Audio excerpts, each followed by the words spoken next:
So, just as we did before,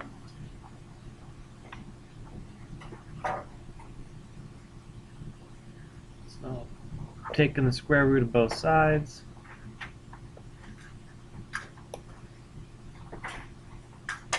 plus or minus the root negative 19, but take out the negative 1, that just means it's regular 19, positive inside. So we'll also have some reducing to do. So once you get to 3, you see, yeah, we can do the same thing. However, remember that there's some radicals that can be reduced.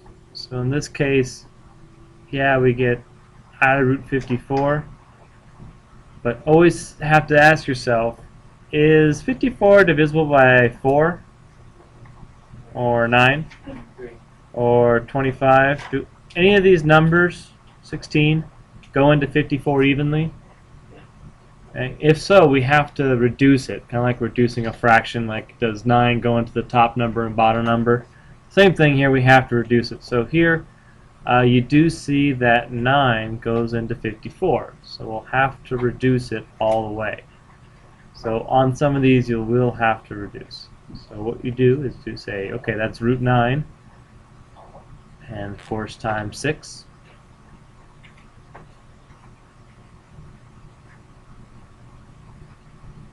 So you get 3 times I times root 6, and we usually write this as just plus or minus 3I root 6. So, yeah. So when possible, definitely reduce. Definitely reduce. And you're so close.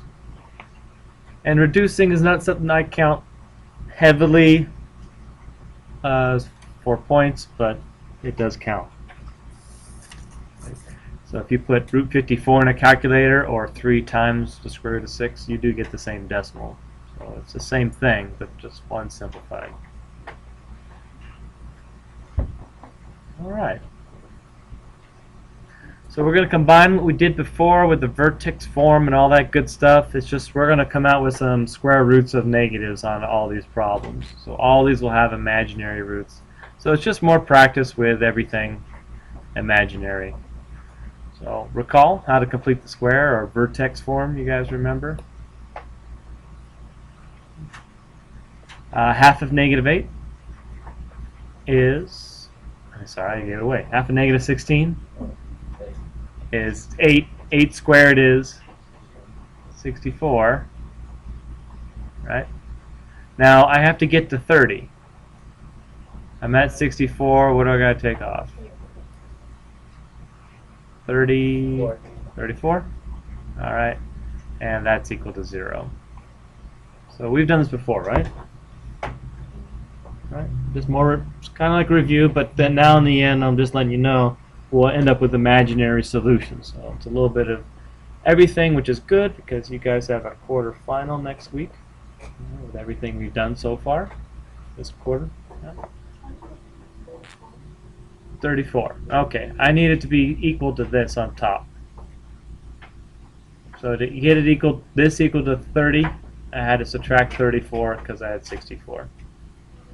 Remember, another way of doing this is just take these two and subtract them.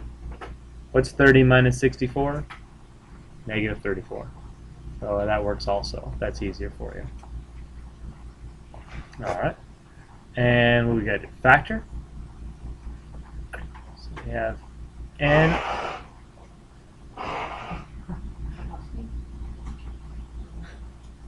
Could step outside for that. Yeah, I don't. Thank you. Alright.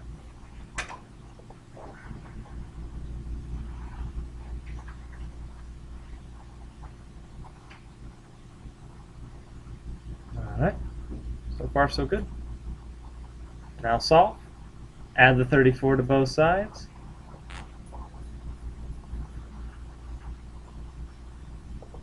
And square root. I guess it's cool. Yeah, oh. So we get two answers. Get n minus 8 equals, say, plus or minus root 34. And then just add the 8 to both sides. Our final answer will say n equals 8 plus or minus root 34. So are there any imaginary solutions here? No.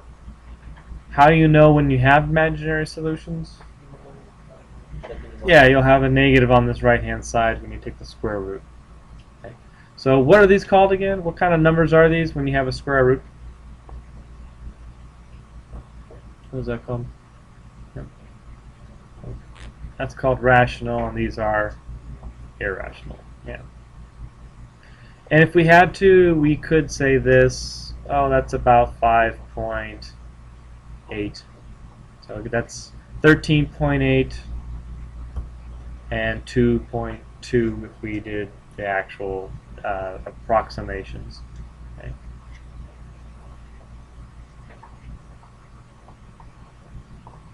Let me look up real fast.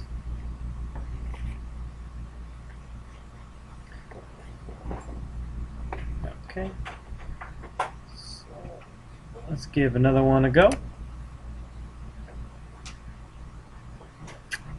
First of all, think about this. What two numbers multiply to 90 and add to negative 18? Are there any numbers that do that? Now, could we solve this by factoring at all? So real fast, you'll say 90 and 18? No, there's nothing that works. That seems pretty prime. Alright, so let's go ahead and complete the square and solve it that way. Half of negative 18 is negative 9.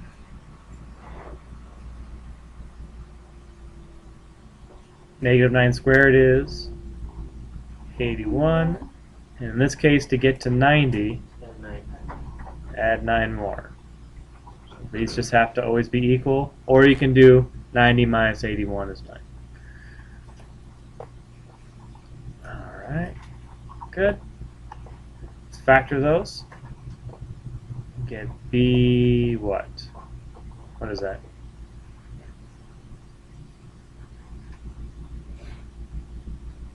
What goes in the parentheses? Yep, minus 9. Alright, so here we go. Now when we solve. That B is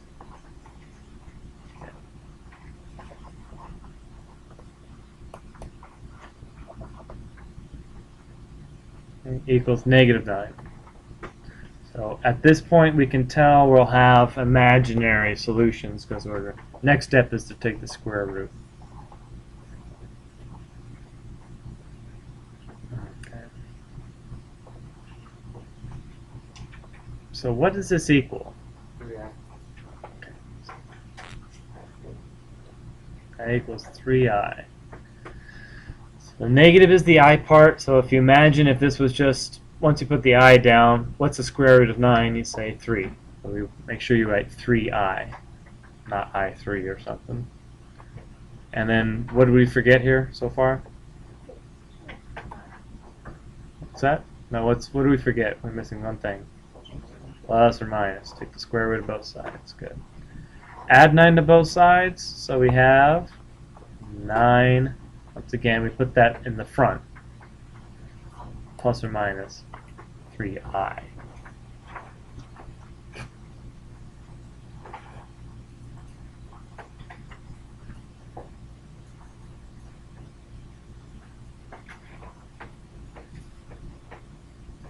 Right.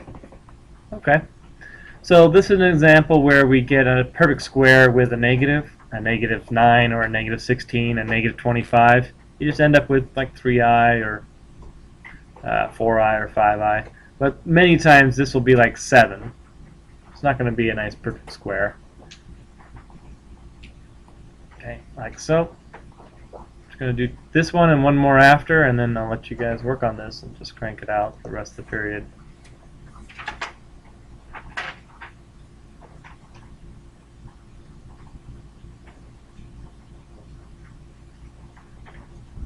In a minute.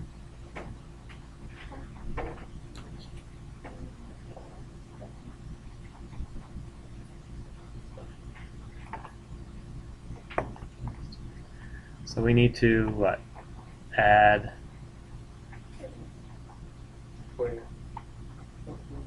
49? So we need to add 40 more to get 89. Okay.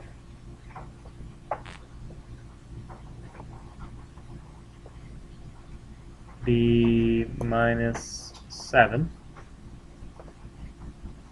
plus 40. And please do these along with me. Don't copy down. Don't look up and write it down. Look up, down, look up, down. You're just copying it down. You're not really practicing it. You're just copying it down. So practice as you're going along. You know what the next step is. Try to do it and then check to see if you did the same thing I did. And then you learn as you're going, and you'll be learning in class, not just writing everything down. And at the end of class, you're like, okay, I don't know what I'm doing. Gotta do these with me. Alright, so you guys know we got this next.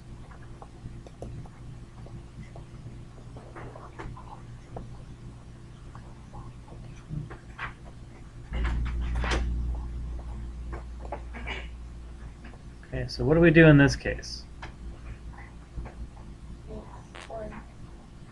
Okay, so does 40 reduce? 2i. Alright, so we have, first we have the I, let's take that out. So that takes care of the negative part. Then we have root 4 and root 10. That makes 40. So when necessary, that's what we mentioned earlier, when necessary, we have to reduce radicals all the way. So sometimes it's easier, like when there's a 4 in there, it's kind of obvious 4 goes into it. You know? So square root of 4 is 2, so we're going to say 2i root 10. And don't forget the plus or minus. So this part on the right hand side is really the only thing new we're being careful about. And then add the 7 to both sides. And when you add it, put it in front. So we get 7 plus or minus 2i root 10.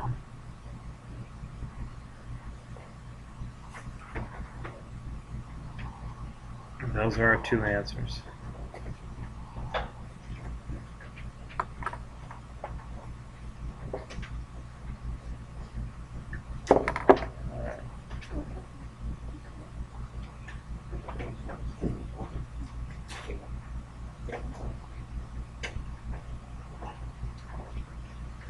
Okay. Any clarification needed on those? You know what we're doing? Should be very familiar, but just in case it's been too long.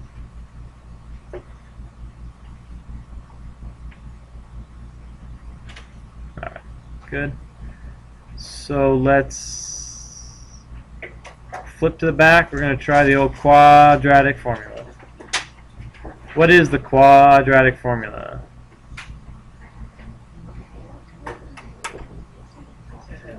We need that.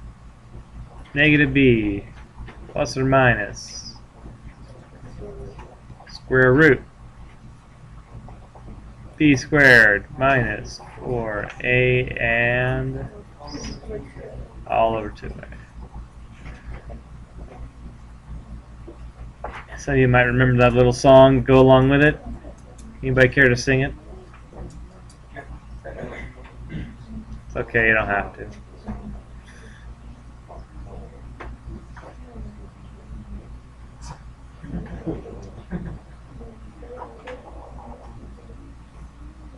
Now, you guys remember all this, right? And the reason you missed the problem was usually because of probably not knowing what A, B, and C are. You know, you forget a negative, it throws everything off. You do a whole lot of work for nothing. You come out with this ridiculous answer that you know can't be right. So it helps to do what I just did. Or you can write off to the side A equals, B equals, and C equals.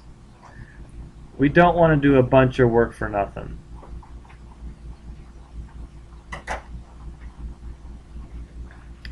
Then actually write out the formula without the letters.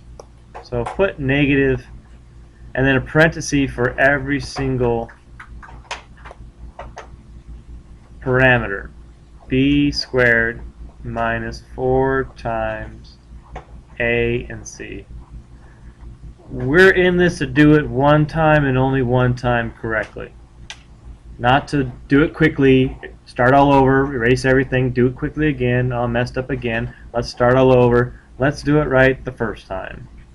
And these are little things that will help you do that.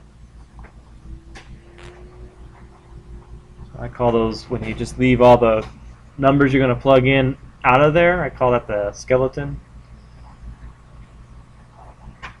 It's got all the bones but nothing inside.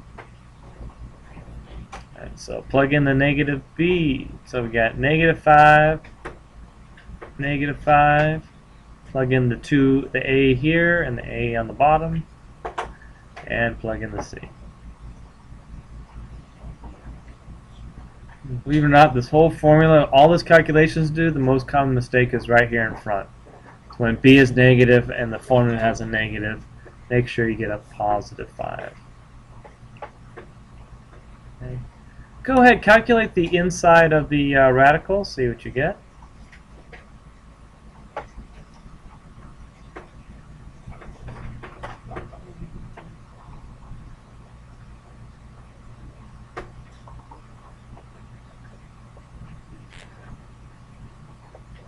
Alright, so I'm coming up with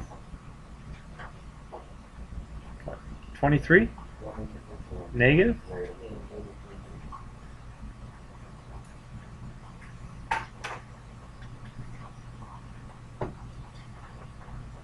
So since it's a negative 23, can we reduce root 23? Does any perfect square go into 23? Can I divide that by 4, 9, 16? No. So we only have to do one more thing, and that's take out the I. So we're going to have I root 23.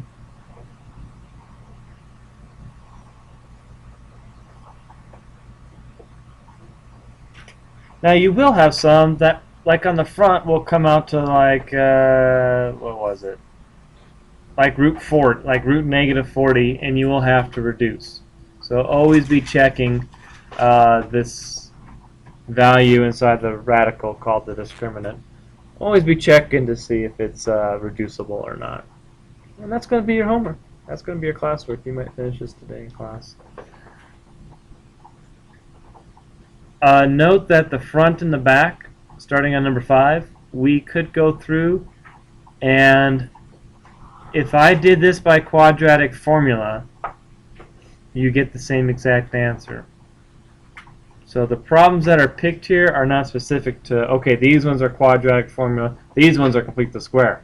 They're interchangeable. We can get the same answer. So maybe tomorrow we'll just flip-flop and I'll say, well, you know, solve by quadratic formula on the front and solve by completing the square on the back, and you have to get the same exact answer. It's just same problem, two different methods that are equivalent.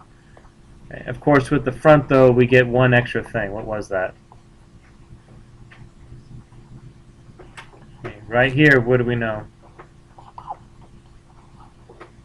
The vertex, right? So that's one thing about the completing the square. We get the vertex. If we need a graph, it's there. Okay. So, yeah. All right. Good. Just let you guys work, and then be around to help you out as needed.